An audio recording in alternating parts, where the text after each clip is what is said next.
Olá, muito bom dia para você que acordou bem cedinho para acompanhar o Manhã no Ar. Hoje é quinta-feira, 9 de março de 2017 e você confere o que é destaque no programa de hoje. Policial reage a assalto, mata assaltante, mas é atingido no confronto e não resiste aos disparos. Na filmagem é possível ver o desespero da família do policial que foi atingido por 3 tiros. Na UFAM, vigilante também reage a assalto e é assassinado. Estudantes da Faculdade de Medicina e moradores da Rua Afonso Pena reclamam que os assaltos por aqui são frequentes. Bandidos se passam por clientes, roubam loja no centro e fogem de voadeira pelo Rio Negro. O objetivo deles era esse daqui, aparelhos celulares. Detran faz leilão de veículos nesse fim de semana. E no quadro Mais Saúde de hoje, os benefícios de uma pimenta da Amazônia no combate a superbactérias. A planta é utilizada há séculos pelos índios da Amazônia para tratar infecções. Equipes de basquete do Vasco e Flamengo desembarcam para a partida desse sábado pela NBB. Isso e muito mais a partir de agora. Manhã no Ar, o seu dia começa aqui.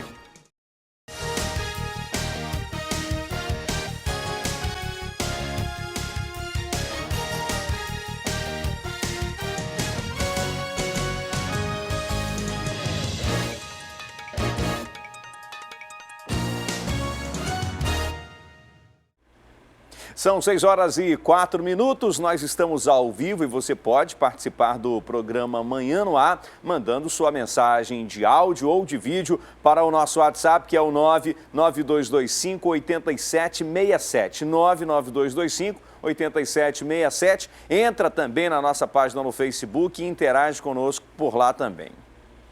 E a gente começa essa edição do programa de hoje, infelizmente, mostrando mais um assalto. Dessa vez lá no centro da cidade. E olha só o flagrante das câmeras de segurança. 3 homens entraram em uma loja de eletrodomésticos, se passando por clientes. Fizeram todo mundo de refém e levaram dinheiro, celulares e um monitor de computador.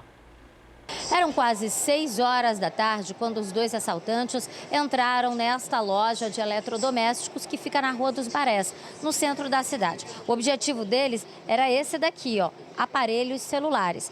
Só que essa daqui é uma vitrine muito específica. É daquelas onde os aparelhos estão apenas como uma amostra e esses aparelhos eles não podem ser tocados e nem retirados pelo público. Os 2, de acordo com os vendedores daqui da loja, tinham armas, estavam armados. Ninguém sabe se esses revólveres seriam de verdade ou se seriam um simulacro, que é uma imitação de arma de fogo. O que se sabe é que eles tentaram tirar isso aqui de toda maneira, mas não conseguiram. É uma plataforma muito presa. Sem muito sucesso nessa ação e já bem chateados, eles resolveram pegar o que dava. Tiraram um monitor aqui da loja, uma tela e resolveram roubar o celular dos próprios vendedores. Foram momentos realmente muito tensos para quem estava aqui na loja e que não esperava que justo no fim do expediente isso iria acontecer. Eles entraram aqui se fazendo como cliente, Eles me abordaram e falaram bem assim: olha, isso aqui vai ser um assalto, eu não quero que você nem grite. Aí foi na hora que eles entraram normal, aí já foram me pegando, me levando lá para trás. Foi na hora quando eles já fizeram aquela bagunça toda lá atrás. Perguntando onde era o cofre, foi na hora que a gente falou que não tinha nada no cofre, que toda vez o gerente já deposita o dinheiro, já guarda o dinheiro cedo. Aí no caso levaram R$ 85, o monitor, um homem e 2 celulares pessoais. Foi isso que eles levaram e ficaram com raiva. Acho que voltaram, reviraram tudo lá e não conseguiram encontrar nada mais sobre isso.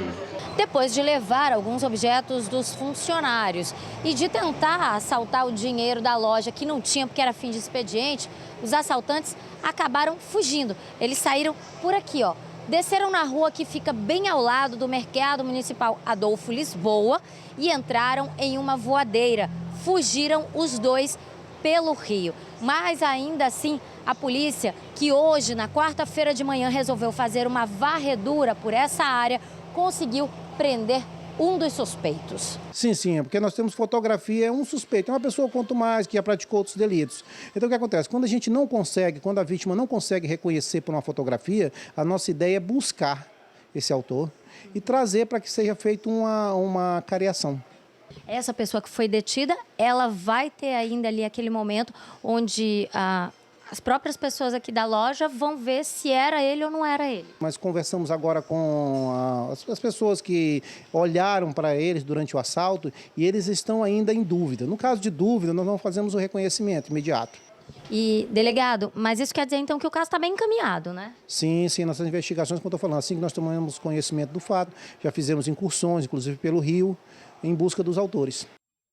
E desde as primeiras horas da manhã desta quinta-feira que a nossa equipe de reportagem acompanha a movimentação na área policial. Vamos conversar agora com o Danilo Alves, que tem as últimas informações da polícia. Oi, Danilo, você está onde? Bom dia. Bom dia, Wilson. Bom dia a todos que assistem o Manhã no Ar. Nós estamos na Bola do Coroado, a rotatória aqui que dá acesso à Avenida Cosme Ferreira, Alameda Cosme Ferreira. Essa rotatória aqui, que é conhecida como a rotatória onde há muitas pessoas que transitam por aqui usuárias de drogas. A própria Polícia Militar admite isso. E foi aqui justamente que houve, nessa madrugada, a gente não se sabe a hora exata da morte dessa vítima, mas se sabe realmente que a polícia foi acionada por volta das 4 horas da manhã. Tudo leva a crer que é arma branca. Nesse momento, a perícia da Polícia Civil realiza aqui o trabalho justamente para poder saber o que foi que aconteceu.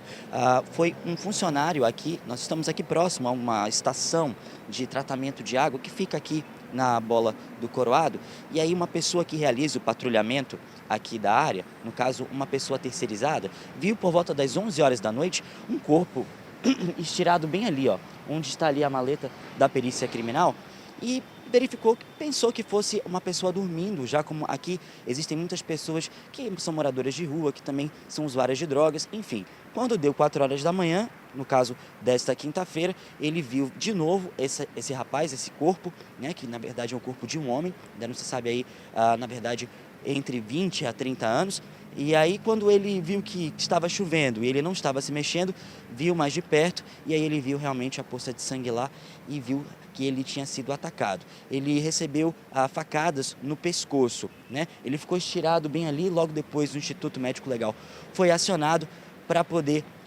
vir aqui fazer toda essa ocorrência, e nesse momento eles estão realizando para saber como é que foi que aconteceu. A gente recebeu informações preliminares porque, né, a perícia da polícia, ela trabalha com várias hipóteses. A primeira hipótese é justamente essa, que houve uma briga aqui nessa parte, porque a faca foi encontrada no local. Já como eles ficam aqui, ó, próximo a essa mureta, porque logo aqui embaixo é o complexo viário Gilberto Mestrinho, e justamente eles ficam aqui usando drogas. E aí, provavelmente, deve ter acontecido algum tipo de discussão entre eles e logo em seguida, aqui, o rapaz caiu no chão com essa facada, né, nessa região aqui, na região do pescoço. Depois que a Polícia Militar foi acionada e o Instituto Médico Legal, ele acabou de ser levado, na verdade, aqui do local para o Instituto Médico Legal para o reconhecimento. E ele ainda não está identificado, mas ele está com uma bermuda florida e estava sem camisa. Então, ele deve ir para o ML, para o reconhecimento da família, e aí sim a delegacia especializada em homicídios e sequestros deve começar aí a investigar esse caso. Wilson.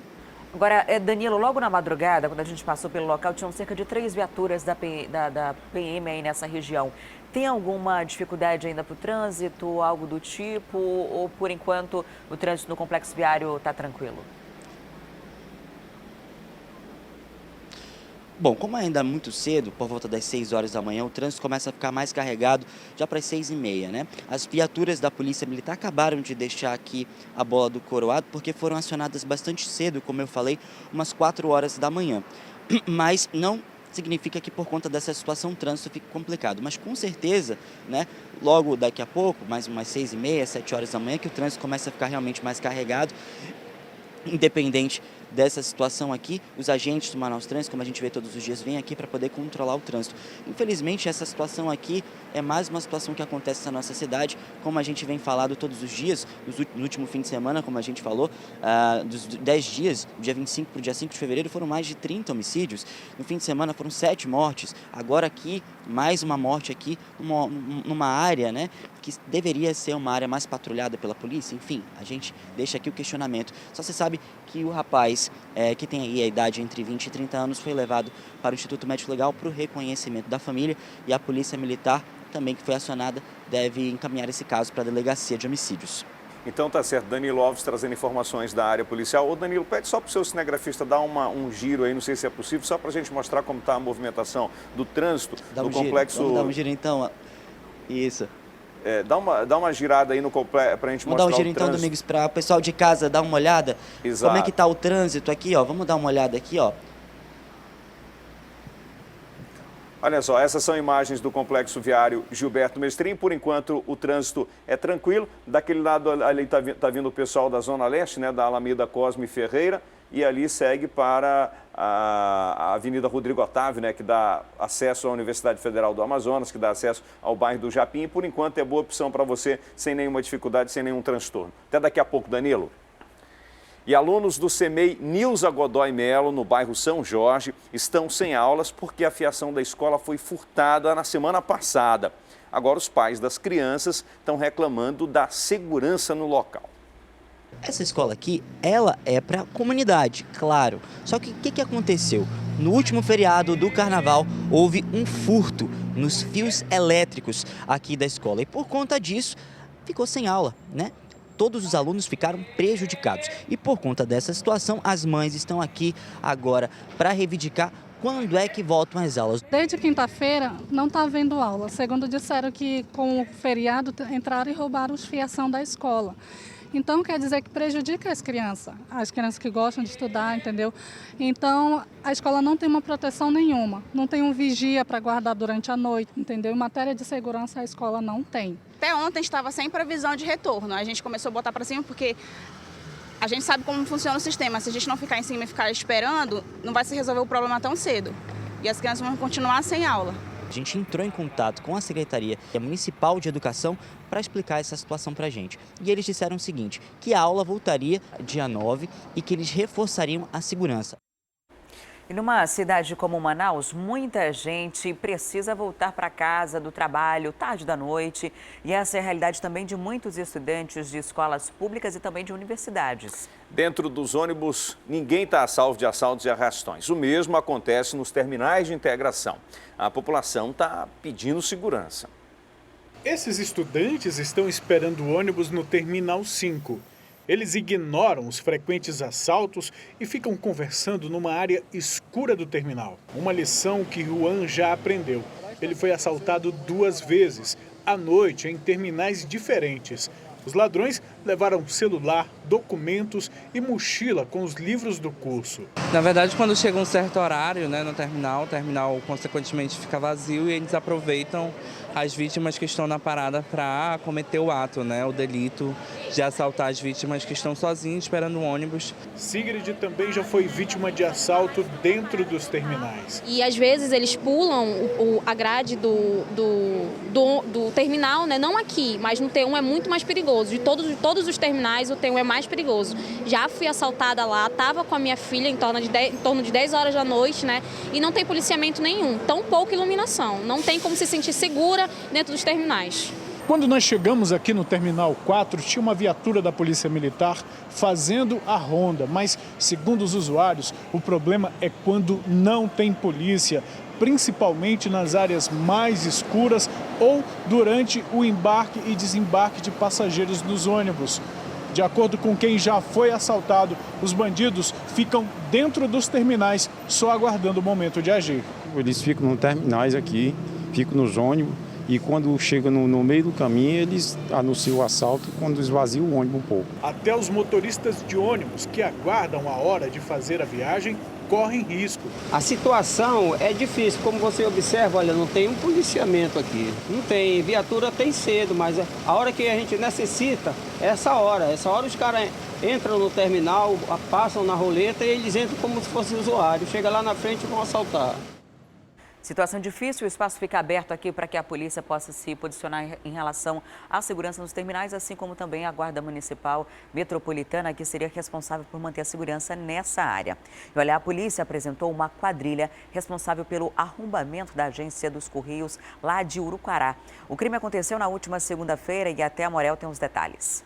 Todo esse material que vocês estão vendo aqui na Delegacia de Roubos, Furtos e Defraudações foi utilizado por essa quadrilha que tentou roubar a agência dos Correios de Urucará. Eles foram muito eficientes na hora de arrombar a agência, mas demoraram bastante tempo e, no fim das contas, eles não tiveram muito êxito, principalmente porque não encontraram nada dentro do cofre. Isso aqui foi utilizado pelo grupo e eles foram pegos muito rápido. Só para vocês terem uma ideia, eles começaram a fazer esse arrombamento na madrugada de sábado para domingo. E na segunda-feira de manhã, depois que eles já tinham conseguido ver que não iam conseguir nada lá dentro da agência, eles foram capturados pela polícia na M010. Vamos conversar agora com o delegado Adriano Félix. Delegado, realmente a polícia conseguiu chegar muito rápido nessa quadrilha, nesses 5 homens, né? Vocês já tinham alguma pista de que eles realmente iam fazer essa ação lá em Urucará?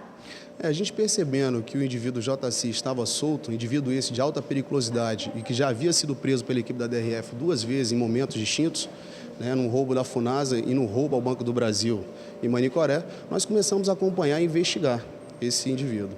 E a partir daí, constatamos que ele com mais outros 4 suspeitos iriam para o município de Itapiranga ou Urucará.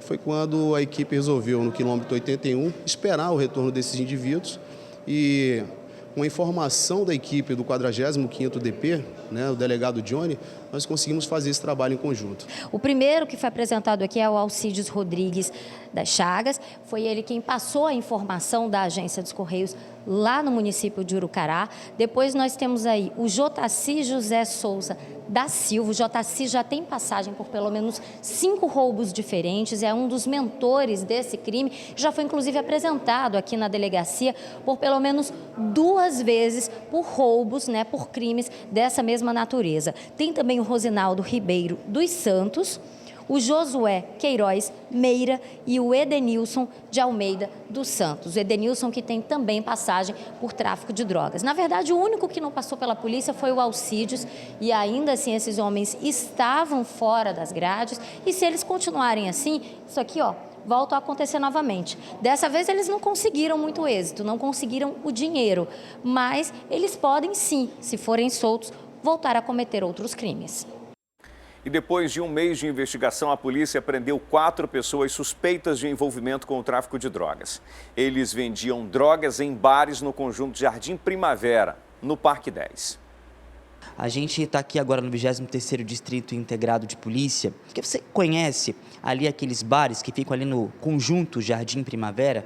Pois é, a polícia começou a investigar há cerca de um mês o tráfico de drogas ali naquela área, dos clientes consumindo, das pessoas que ficam por ali rondando e vendendo esses entorpecentes. Porque eles chegaram a esses 4 suspeitos. Primeiro, a delegacia prendeu o casal no bairro Mauazim. Eles foram presos dentro do apartamento em que eles estavam. Tinha mais de 4 quilos de droga, sendo oxi e também cocaína, além de materiais para radiotransmissão e outros tipos de materiais que ajudavam, né, nessa questão aí do tráfico de drogas. Depois que a polícia continua ali verificando a situação, eles prenderam esses 2 aqui, ó, o Antônio e o Stanley. Os 2 também, de acordo com a polícia, tinham participação nesse esquema de tráfico de drogas. Todos eles têm essa ligação, né? Seja uns mais, outros menos, mas todos têm essa ligação. Por quê? Nossa investigação, que durou aproximadamente um mês, das pessoas que estavam comercializando entorpecentes ali perto de bares, perto de restaurantes, e recebemos diversas denúncias sobre isso. E no decorrer da investigação nós chegamos ao casal que foi preso ontem, que guardava esse material entorpecente. Eles saíam de lá, do Mauazinho, para fazer essa entrega aqui no bairro do Parque 10. Deixavam num dia a droga e no outro dia passava somente para recolher o dinheiro. E em continuidade dessa investigação, prendemos o Stanley e o Antônio, né, com a arma e ainda com as 14 trouxinhas de droga. No caso, essas trouxinhas aqui de cocaína, um telefone celular e essa arma aqui. É uma arma calibre 7,65, né, com a numeração suprimida, né, e como veio na nossa denúncia, cocaína, que eles só trabalhavam com poli. Ontem, por coincidência, tinha mais droga, tinha outro tipo de droga, mas a nossa denúncia era em cima da cocaína. E um policial militar da reserva morre em tentativa de assalto na Zona Norte, lá no bairro Colônia Terra Nova. O crime aconteceu quando ele estava chegando em casa. A dupla que estava numa motocicleta foi surpreendida com os disparos do militar. Um dos bandidos morreu na hora. O PM também foi atingido com 3 tiros e não resistiu. As imagens da câmera de segurança mostram a chegada dos 2 assaltantes numa moto, enquanto o policial militar Clédson Afonso Moura da Silva se prepara para entrar em casa com a filha de 17 anos. Na tentativa de evitar o assalto, o policial acaba reagindo e trocando tiros com os bandidos.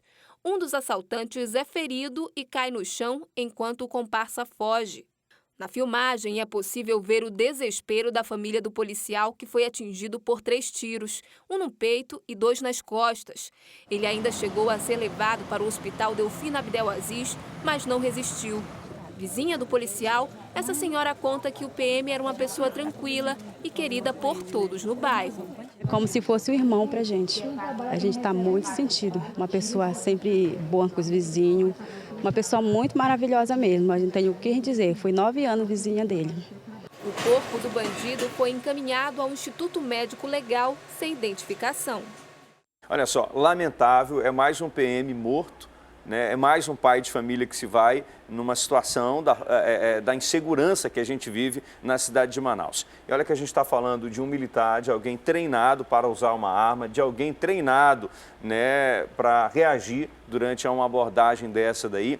E daí a gente, mais uma vez, repassa aqui a orientação das autoridades em não reagir no momento desse, no momento de assalto. Veja você que o policial treinado para isso acabou sendo vítima. E, mais uma vez, a prova de que o bandido, quando vai para uma situação dessa, ele está por tudo ou nada. Para ele não faz muita diferença viver ou morrer. Aqui as nossas condolências, os nossos sentimentos à corporação e também aos familiares desse PM. Olha, o policial que morreu, ele era um sargento, já estava na reserva, ou seja, já estava aposentado, então tinha bastante experiência, né, até chegar ao ponto de ir para a reserva. E mesmo diante dessa situação toda, de todo esse preparo, ele não conseguiu se proteger. Na tentativa, ele acabou reagindo provavelmente para proteger a família, né? Estava chegando com a filha ali. A gente lamenta muito que essa morte tenha acontecido e a polícia agora busca também outro assaltante, já que um foi morto também na reação do policial. E um vigilante da Faculdade de Medicina da Universidade Federal do Amazonas também foi morto ao reagir a um assalto na instituição. Isso aconteceu na noite de ontem. A tentativa de assalto aconteceu por volta das 6 da noite desta quarta-feira. Um vigilante que estava trabalhando na Faculdade de Medicina da UFAM tentou reagir e acabou sendo atingido pelos bandidos. O vigia morto era Edson Batista da Silva, de 55 anos. Ele foi atingido por 2 tiros. Um pegou no colete e o outro na parte do ombro do vigilante. Em tese, trata-se de um crime de latrocínio, né? Visto que os infratores, de acordo com os relatos e outras informações que temos, eles tentaram pegar a arma do vigilante, né? No entanto, o vigilante, quando foi alvejado, conseguiu recuperar seu armamento e talvez em função disso que eles acabaram fugindo e não levaram a arma. A vítima era funcionário da empresa Global Service, que presta serviços para a Universidade Federal do Amazonas. De acordo com o delegado, o caso vai ser investigado pela Delegacia Especializada em Roubos, Furtos e Defraudações. Estudantes da Faculdade de Medicina e moradores da Rua Afonso Pena reclamam que os assaltos por aqui são frequentes. Uma coisa que se estende, né? Desde 2014 e agora veio com essa tragédia aí, né? Que deixou todo mundo comovido, porque a gente era amigo dos funcionários aqui também, né? Então, a gente espera, né, que depois de uma situação como essa a gente consiga ter alguma solução. A gente só queria pedir um pouco mais de atenção para essa área, né? Porque é muito perigoso, né? Uma pessoa inocente acaba de falecer. E o que a gente pode resolver? Nada, né? Agora a gente muda de assunto. Atenção você consumidor, a Eletrobras Amazonas Energia iniciou nessa madrugada a manutenção da rede que alimenta a Ponta do Ismael. Por isso, é provável que falte água em alguns bairros atendidos pela estação de tratamento. Para falar mais sobre esse assunto, eu converso agora ao vivo com o Danilo Alves. Olá, Danilo. Quantos bairros são atendidos aí pela Ponta do Ismael e que podem ser prejudicados aí com esse serviço? Nossa, Adriane, são mais de 30 bairros que são abastecidos pelo complexo de produção da Ponta dos Mel, que fica na zona oeste da cidade. O que aconteceu é o seguinte: você que assiste Manhã no Ar, acabou de acordar, viu que não tem água na torneira? Espera aí que a gente vai te explicar. A concessionária de energia, a Eletrobras, disse que houve aí uma manutenção a partir das 5h30 da manhã de hoje e tem um trabalho de 2 horas para poder acontecer e durante o dia esse reabastecimento de água, porque o que aconteceu foi a linha 4 que faz justamente essa ligação do complexo de produção da Ponta do Ismael e ele foi desligado, então provavelmente houve esse comprometimento no abastecimento de água. E como a Ponta do Ismael abastece vários bairros das zonas norte, na verdade, das zonas norte e oeste da cidade e até parte da zona sul também, ali próximo do centro da cidade, então provavelmente nesses locais, nesses bairros, a água aí, o abastecimento, o serviço foi comprometido. A gente fala um pouco quais são esses bairros que estão provavelmente comprometidos para você, porque tem 2 tipos de sistemas, são 2 sistemas, os ETAs, né, que são as estações de tratamento de água, que são 2 que são responsáveis ali pelo complexo de produção lá da Ponta dos Mel. A gente vai falar para você aqui, olha, o sistema de ETA1 integra os bairros do São Raimundo, São Jorge, ali Vila da Prata, Glória, Aparecida, o centro mesmo, Morro da Liberdade, Lagoa Verde, Petrópolis, Crespo, São Lázaro, Betânia, A Matinha, Nossa Senhora das Graças, o Vieira Alves, Adrianópolis, aqui mesmo no Aleixo, Coroado 1 e Coroado 3, já na Colina do Aleixo também, no Conjunto Tiradentes, Conjunto Carijó, Vila da Gaia, Conjunto João Bosco 2, Conjunto Aquariquara e também o Conjunto Ouro Verde e Petros. Já o sistema A Linha 2, que também é abastecida pela Ponta do Ismael, compõe aí os bairros Compensa, Ponta Negra, Santo Agostinho, o Conjunto Iapuá, o Conjunto Aruanã, o Conjunto Débora também, o Conjunto Quícia no Campos Elíseos, Alvorada 1, 2 e 3, e também tem o Promorar no Dom Pedro, Flamanau, Juricaba, Versalhes, toda aquela ali da Centro-Oeste, Nova Esperança, Lírio do Vale, outros conjuntos também ali próximos da Zona Norte agora, no Manoa, Colônia Santo Antônio, Conjunto José Bonifácio, Monte Sião, Monte Pascoal, ali parte da Cidade Nova, do Nova Cidade também, Francisca Mendes, Conjunto Cidadão 7, 8, 9, 10 e 12, Santa Etelvina, Parque Santa Etelvina, Conjunto Canaranas e ali as adjacências, ou seja, praticamente quase toda a Zona Norte e Zona Oeste da cidade e ali parte da Zona Sul também. Então, se não tem água na sua casa, provavelmente nas próximas horas, esse trabalho aí de manutenção urgente, que foi o que a concessionária de energia informou para a gente, que precisava realmente acontecer essa manutenção, então, daqui, de acordo com eles, haverá essas 2 horas de trabalho e logo, de acordo com eles também, no decorrer do dia, deve voltar tudo ao normal. Mas que é muito bairro que é abastecido pela Ponta do Ismael, né? Quase a cidade toda, né, Danilo? Agora é importante lembrar para você aí de casa que essa situação de falta de energia, quando volta instantaneamente. A gente já tem a energia na hora. Agora, no caso da água, por mais que seja uma interrupção de 2 horas, se for somente essas 2 horas, o retorno desse abastecimento, ele é gradativo, né? Porque tem que esperar a água percorrer pelas tubulações até voltar a casa normalmente, né, Danilo? Demora um pouquinho mais. Isso mesmo. Na maioria das vezes, até com a situação que aconteceu aqui no Coroado, houve aí a demora de mais de 6 horas, até 12 horas para botar água depois do término do serviço aqui, do rompimento da adutora, do cano que rompeu aqui no Coroado, aqui alguns dias atrás, algumas semanas atrás.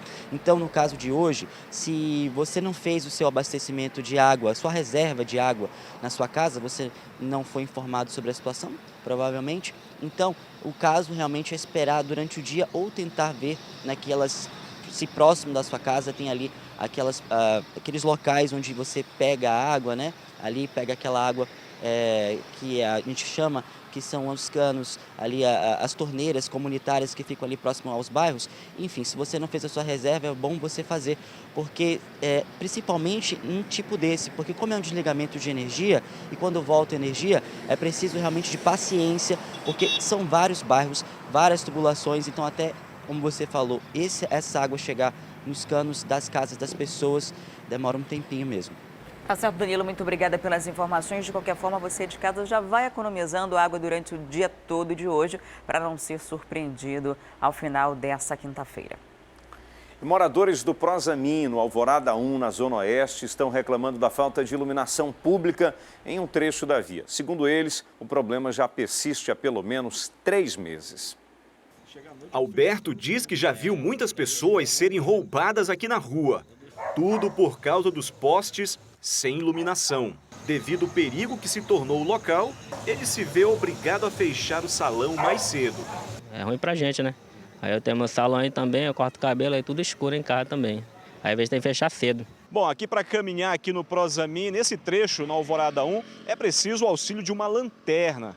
Aqui nós identificamos 5 postes sem iluminação. E com essa situação, os moradores terminam sofrendo riscos de assalto. Eu vim sair para o meu filho para ele ir para um parquinho, ter que merendar, mas eu me sinto mesmo sem segurança. Ônibus não passa por aqui. Para pegar o transporte, os moradores precisam caminhar por cerca de 300 metros até o ponto. De acordo com eles, foi no início de dezembro que a outra via recebeu lâmpadas, mas neste trecho o serviço não foi concluído. Por enquanto, as pessoas que se arriscam a caminhar por aqui precisam contar com a sorte para chegar bem no destino. A Manaus Luz, que é a empresa contratada pela Prefeitura para dar manutenção na iluminação pública, não se manifestou sobre esse problema ainda. E a Prefeitura tinha até o fim deste mês, Wilson, para tapar todos os buracos, os mais de 2.000, na verdade os bueiros, os mais de 2.000 bueiros que estão sem tampa na cidade, como foi uma determinação do Ministério Público em novembro do ano passado. O problema é que a Secretaria de Infraestrutura ainda não resolveu isso e pediu uma prorrogação de prazo, pediu mais 2 meses. E a população está cansada já, de esperar e teme que novas tragédias possam acontecer. Este é o som da impaciência. Após 5 meses à espera da Secretaria de Obras, o morador cansou e bancou do próprio bolso a grade de proteção para o bueiro. Cídio quer evitar mais acidentes na Avenida Juruna, em Cidade Nova 1. Eu estou cansado de gastar gasolina para mim ir lá, para me solicitar esse serviço. Então, é o que falta de organização, entendeu? Porque eu tenho certeza que a mulher que me atendeu lá, ela não é surda. Ela é normal, por que ela não mandou vir fazer esse serviço aí? Não é preciso andar muito para encontrar bueiros destampados pela cidade. Um perigo, principalmente para as crianças. Em outubro do ano passado, o menino Gustavo Araújo, de 7 anos, morreu depois de cair na rede de drenagem durante uma chuva. O caso chamou atenção para o problema. Em novembro, o Ministério Público do Estado cobrou e a Prefeitura prometeu consertar 2.400 bueiros abertos em Manaus. Até agora, 1.706 foram tampados, segundo a Secretaria Municipal de Infraestrutura. Ainda faltam 700 bueiros para atingir a meta, mas o prazo estabelecido pelo Ministério Público termina agora, no fim de março. Como é praticamente impossível concluir o serviço nesse tempo, a Prefeitura pediu mais 2 meses de prorrogação. A equipe são as mesmas para fazer todos os nossos serviços de drenagem, desde calçada, sarjeta, meio-fio, drenagem profunda, tampa de bueiro. Então, com essas drenagens, com essas chuvas que aconteceu, muita drenagem ficou entupida, muita drenagem se rompeu, muita rua foi rompida porque quebrou os bueiros. Então, a gente teve que canalizar a nossa força de trabalho para isso. De acordo com o subsecretário, são 40 equipes para atender todas as zonas e a fila de espera é grande. Prova disso é que encontramos o problema em ruas vizinhas à Seminf. Longe dali, no Monte das Oliveiras, a criançada brinca sem se preocupar com os riscos. Se a bola cai no bueiro, Júnior não perde tempo. Dá medo de entrar no bueiro assim, rapaz? Dá nada, nós entramos toda vez aí, quando nós jogamos a bola aqui, cai aí, nós entramos mesmo. Eles são vizinhos do garoto levado pela chuva em outubro. O morador lembra que logo após o acidente, a rua recebeu várias reformas. Desde então, as equipes de obras nunca mais apareceram. Eles colocaram tampa em muitos bueiros, mas ainda esqueceram alguns aí e não voltaram para colocar mais, assim, para colocar as grades, As grades de proteção. Ainda falta muitos ainda. O problema de estender esse prazo, mais 2 meses, é que coincide justamente com o período chuvoso aqui na nossa região, né? Essas chuvas devem se estender até o mês de junho, são chuvas que inclusive estão acima da média e o risco de que aconteça mais uma tragédia é muito grande. Ainda faltam 700 bueiros, pelo menos, serem tapados. E aí, no ano passado, a gente teve 3 crianças que morreram, né? As crianças ignoram o risco ou até desconhecem mesmo, ali estão brincando. O problema de entrar no bueiro é não conseguir mais sair e às vezes não é, a pessoa está desavisada, está passando ali pela rua num dia de chuva e de repente a correnteza pode levá-la. A gente já viu que não foram só crianças que morreram em acidentes como esse, é algo que precisa ter o máximo de pressa e prioridade do poder público, né? Além da tampa, tem que colocar também aquela proteção lateral, né, que são as grades, para evitar inclusive que o lixo possa se acumular ali no bueiro, possa entupir, aí quando chove a água transborda, inunda a rua, invade também a casa das pessoas. Outro problema que a prefeitura relata com relação às tampas é a questão dos furtos, né? Tem muita gente que leva as grades, né, para vender, para usar em casa, aquelas tampas também de ferro, também é muito comum acontecerem os furtos, só que a população não tem nada a ver com isso, né? E agora, a longa fila em frente ao Sinetran continuou durante todo o dia de ontem. Os estudantes não estão conseguindo colocar créditos nas carteirinhas, que dá o benefício à meia passagem. O Sinetran explicou como os alunos devem proceder para evitar esse transtorno que é bem grande. Essa é a segunda vez que o Rodrigo vem ao Sinetran para tentar recarregar a carteirinha. A primeira vez, em janeiro, em fevereiro eu fiz. Logo após, eu usei a carteirinha, recarreguei, mas teve um tempo aí aconteceu que o recadastro não constava. Aí quando eu fui recarregar de novo, não constava o recadastro e tive que fazer novamente. Essas filas são causadas principalmente por 2 motivos, segundo o Sinetran. São alunos que não fizeram o recadastramento e aqueles que até realizaram o procedimento, mas não tiveram a validação que deveria ter sido feita pela escola. Antes de vir para cá, a gente pediria que os alunos verificassem através do site qual é a situação do seu cadastro. Se ele já está ok, se ele está válido, se ele está apto a comprar o crédito. Muita gente vem aqui, fica na fila, quando chega no guichê, ele tem algum inconveniente. Ou a escola não validou a sua matrícula, ou ele até não fez o seu cadastro do ano 2017. Até agora, 260 mil estudantes estão cadastrados, 60% da quantidade total do ano passado. A Kelly conseguiu fazer o procedimento. Para ela, o problema é outro. Faltam pontos de recarga. Aqui na Zona Sul só tem o Sinetran, que é necessário eu pagar outra passagem para mim vir no Sinetran. E no Terminal 2, que está um número muito grande de pessoas. Então, assim, eu queria que a prefeitura viabilizasse o acesso ao estudante a colocar esse crédito. Já a reclamação de Rosa tem outro motivo. Falta de organização, de comunicação, isso que falta bastante. Eles não sabem informar como que fazemos o recadastro, porque temos que saber explicar para as pessoas, entendeu? O sistema de cadastro e recadastro da carteirinha de estudante continua sendo realizado durante o ano inteiro. E o site para fazer o recadastro é o www.estudantes.manaus.am.gov.br. É importante que o aluno faça o quanto antes esse recadastramento para ter o tempo de validação, porque depois que ele faz, essa informação é repassada para a instituição de ensino em que ele está matriculado e a instituição precisa validar para aí sim o Sinetran conseguir autorizar esses créditos, né? Consiga autorizar que você compre o Passa Fácil estudantil. São 6h40, nós temos informações do trânsito. Vamos aqui para o Twitter do Manaus Trans, que está relatando uma situação na jornalista Humberto Calderaro Filho. Um ônibus está no prego, perto do DB. O fluxo é moderado, de qualquer forma, tem muita gente que ficou na mão, né? Pessoas que estavam indo para o trabalho, que tinham outros compromissos, estavam indo para o médico, estavam indo para uma consulta. E o problema, na maioria das vezes, é que ou o ônibus que vem atrás demora, ou já vem superlotado e não dá para levar todo mundo. Provavelmente vem superlotado, né? Porque neste horário, são 6h41, as pessoas já estão, o fluxo já está bastante intenso, as pessoas já saíram de casa para quem usa o ônibus nessa área da cidade, então já vai ter uma certa dificuldade. Conseguir distribuir todas essas pessoas em um outro ônibus vai ser bem complicado. E apenas 2 estabelecimentos comerciais de Manaus estão respeitando a lei que determina o tempo mínimo de 30 minutos para a permanência de veículos sem o pagamento de taxa de estacionamento. Por isso, uma comissão de órgãos da defesa do consumidor está visitando esses estabelecimentos para que expliquem o descumprimento da norma. A repórter Amanda Amorim tem outras informações. Para tentar inibir a irregularidade do descumprimento de tolerância dos estacionamentos, a Comissão de Defesa do Consumidor, junto com o Procon Municipal, realizaram uma blitz em todos os shoppings da capital. Apenas 2 estão cumprindo com a lei de 2008. Mas quem vai explicar mais detalhes sobre isto é o presidente da Comissão de Defesa do Consumidor, Álvaro Campelo. Somente 2 estão cumprindo com essa lei.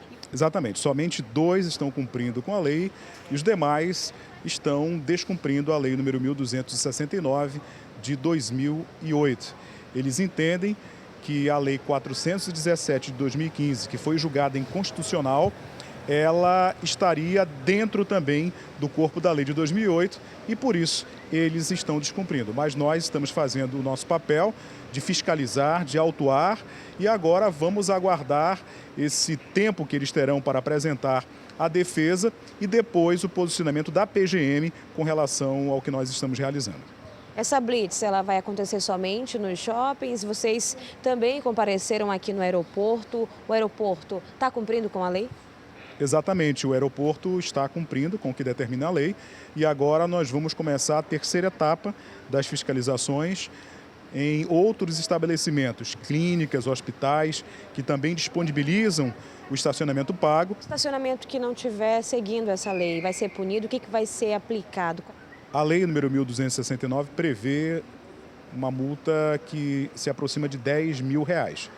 Então, enquanto o estabelecimento estiver descumprindo, o órgão de defesa do consumidor, que é a nossa comissão, juntamente com o Procon Municipal, estarão fiscalizando e autuando esses estabelecimentos.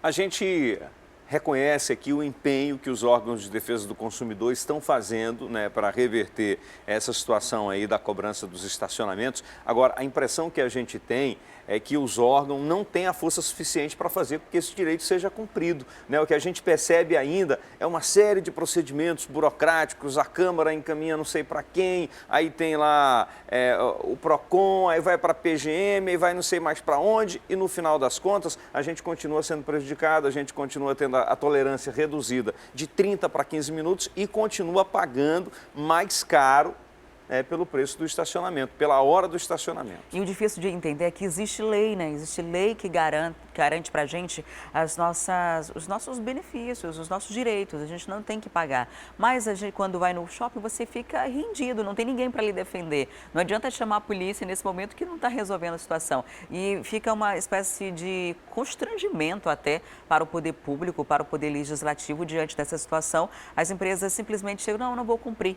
Vou mudar aqui, vou definir a minha própria regra. E aí fica assim mesmo. E não adianta, por mais que guarde os cupons do que está se pagando de forma excessiva, do que não deveria ser pago nesse momento, lá na frente o banco dificilmente vai devolver esse R$1 de diferença. Ou a gente acaba tendo que pagar e não tendo garantia nenhuma de que esse dinheiro vai voltar ou de que essa situação vai mudar, que acho que é a principal reivindicação de todo mundo, né? No mínimo, o que deveria acontecer seria a suspensão, né, dessa cobrança, né, desse aumento e também da redução, até que se julgue o mérito, até que se julgue se procede ou não, se é legal ou não os shoppings fazerem isso.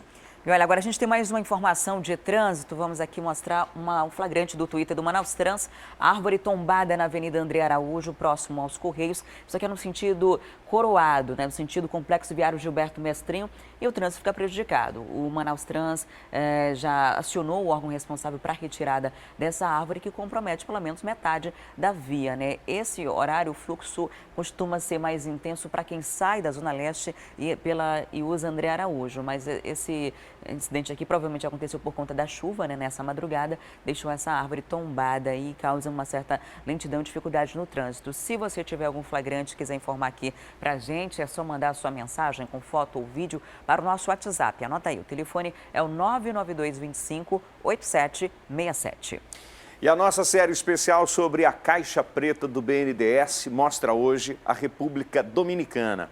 que recebeu nos últimos anos várias obras de infraestrutura. Grande parte dessas construções foi feita com financiamento do Banco Nacional de Desenvolvimento Econômico e Social.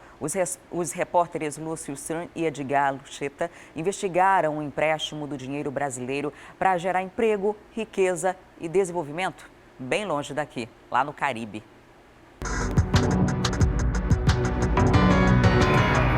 Uma multidão nas ruas marchando contra o governo.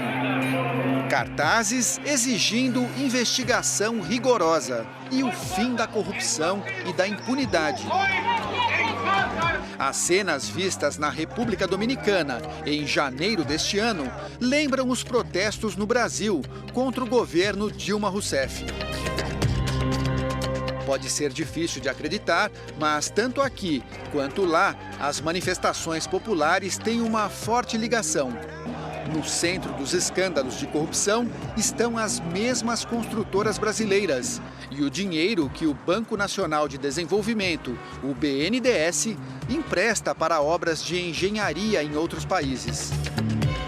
Que se identifiquem os sobornados, funcionários, políticos, empresários, quem seja. Distrito Colonial de Santo Domingo, capital da República Dominicana. É o lugar onde Cristóvão Colombo aportou quando descobriu a América. 500 anos depois, foram as construtoras brasileiras que encontraram aqui uma terra de oportunidades. O país caribenho de águas quentes e cristalinas é um paraíso para turistas e também para empreiteiras. Tem muita obra por fazer e governo disposto a investir em infraestrutura. As relações do ex-presidente Lula com Leonel Fernandes, que governou a República Dominicana por 8 anos, foram fundamentais para abrir as portas da ilha às construtoras brasileiras. De 2003 a 2015, Odebrecht, Andrade Gutierrez e Queiroz Galvão foram responsáveis por 22 grandes projetos de obras públicas no país, todas com financiamento do BNDES. Os contratos somam quase 2,5 bilhões de dólares, ou seja, quase 8 bilhões de reais. Dinheiro brasileiro, que poderia ter sido investido no Brasil e gerado empregos para os brasileiros. A construtora Odebrecht abocanha a maior fatia do bolo. Ganhou 18 projetos de obras públicas, de energia a transportes, de saneamento a mobilidade urbana, na capital, no interior e até na praia. Aquela é a maior obra em construção hoje na República Dominicana, a usina termoelétrica de Punta Catalina. Um projeto de 2 bilhões de dólares. Uma das empresas envolvidas na construção é brasileira, a Odebrecht. Um mega projeto na praia de Nizal, iniciado em 2009. Uma usina movida a carvão, com capacidade para fornecer energia a dezenas de cidades. Gerou mais de 7 mil empregos até hoje. A construtora baiana venceu a licitação para fazer 1/3 da obra. Pagamento feito pelo governo dominicano via financiamento do BNDES. Para Antônio Almonte, parlamentar da oposição, tudo isso só foi possível graças às relações políticas. A técnica utilizada pela Odebrecht, a princípio, foi o aliciamento de funcionários, pagando-lhes suborno e depois, sobretudo, nos últimos 6, 7 anos, a influência e a participação direta do ex-presidente Lula conosco foi muito grande. A influência e a participação direta do ex-presidente Lula para nós ha sido muito grande. A partir dos governos Lula e Dilma, os financiamentos do BNDES impulsionaram a Odebrecht mundo afora. A situação muda quando a própria Odebrecht assume na justiça americana ter pago quase 800 milhões de dólares de propina em 12 países, incluindo a República Dominicana. Agora, a obra da usina entrou na mira da polícia e da imprensa. A República Dominicana ha sido señalada por la constructora brasileña. Com as denúncias contra a Odebrecht, praticamente todas as obras da empreiteira no país estão sob suspeita. E a lista é longa. A maioria já foi concluída. Esta é a principal estrada da República Dominicana. Liga a capital à região turística de Punta Cana, no leste da ilha. A ampliação e modernização desta rodovia foi mais uma obra da Odebrecht por aqui, com financiamento de dinheiro brasileiro. São 250 quilômetros de asfalto numa região de natureza exuberante. No site da construtora, a obra, inaugurada em 2012, é classificada como a mais importante para a indústria do turismo dominicano. Esta outra estrada de 150 quilômetros, ligando Sabana de la Mar a Bávaro, também em região turística, custou 185 milhões de dólares, ou 570 milhões de reais. Saiu do papel por meio da mesma engenharia financeira. Construção Odebrecht, financiamento BNDES. Quando a gente circula por Santo Domingo, a coisa mais fácil é encontrar obras feitas pela Odebrecht. Esta autopista, que funciona como um anel viário da capital, é mais um legado da construtora brasileira por aqui. 20 quilômetros de pista, 4 viadutos, milhares de carros por dia. A autopista ficou pronta em 2013 e custou 49 milhões de dólares, 151 milhões de reais. O diretor desta ONG, que combate a corrupção na República Dominicana, acha que a Odebrecht deveria ser expulsa do país. Essa empresa internacionalizou a corrupção e, sobretudo, colocou mecanismos muito sofisticados para poder manter uma estrutura que pudesse operar em outros países, no caso, a República Dominicana, durante mais de 10 anos em 3 governos diferentes. Outra obra sob investigação é esta represa construída pela Andrade Gutierrez para abastecer produtores rurais da região oeste do país. Uma obra de 250 milhões de dólares, 780 milhões de reais. A barragem, também financiada pelo BNDES, foi inaugurada no ano passado pelo atual presidente Danilo Medina. Que venha o setor externo. Danilo Medina está no segundo mandato. As 2 campanhas eleitorais vitoriosas foram dirigidas por um publicitário bastante conhecido no Brasil, João Santana, o mesmo marqueteiro dos ex-presidentes Lula e Dilma Rousseff.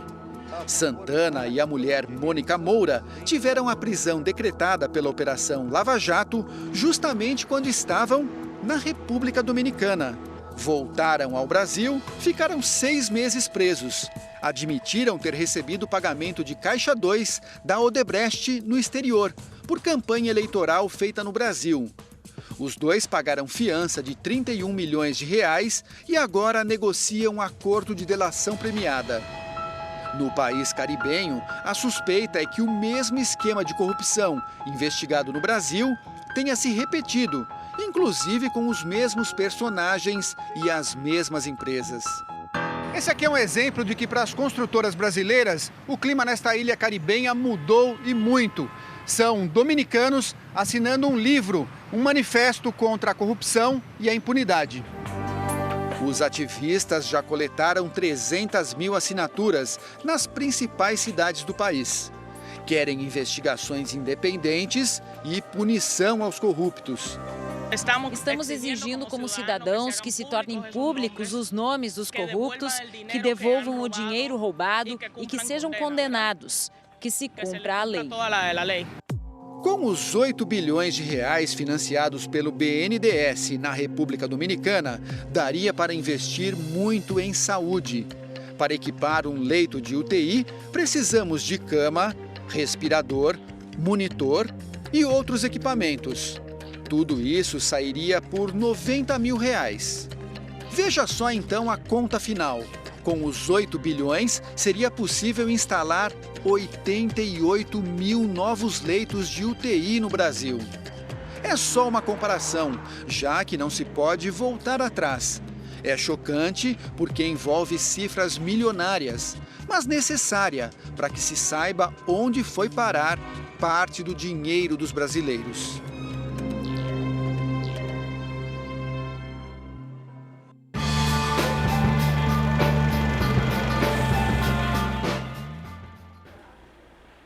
A Odebrecht informou que está colaborando com a justiça, tanto aqui no Brasil quanto no exterior. A empreiteira Queiroz Galvão foi procurada, mas preferiu não se manifestar. A assessoria da ex-presidente Dilma Rousseff não respondeu os e-mails enviados pela produção. O ex-presidente Lula voltou a afirmar que os empréstimos concedidos pelo BNDES são decisões técnicas tomadas por dezenas de analistas do banco e do mercado que avalizam e dão garantia às operações. O BNDES informou que não financia as empresas ou obras em outros países, nem realiza remessas de recursos ao exterior.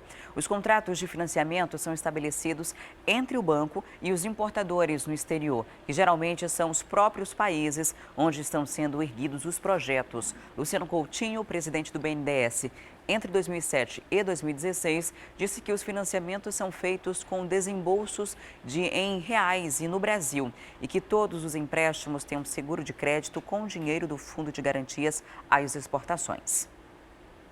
E no próximo bloco a gente vai falar sobre um grupo que está sendo montado pelo Conselho Nacional de Justiça para investigar as mortes que aconteceram em presídios no Amazonas e em Roraima. Tem ainda o leilão do Detran, que vai colocar à venda mais de 700 veículos. Esse leilão acontece no fim de semana e a gente traz os detalhes daqui a pouquinho, depois do nosso intervalo.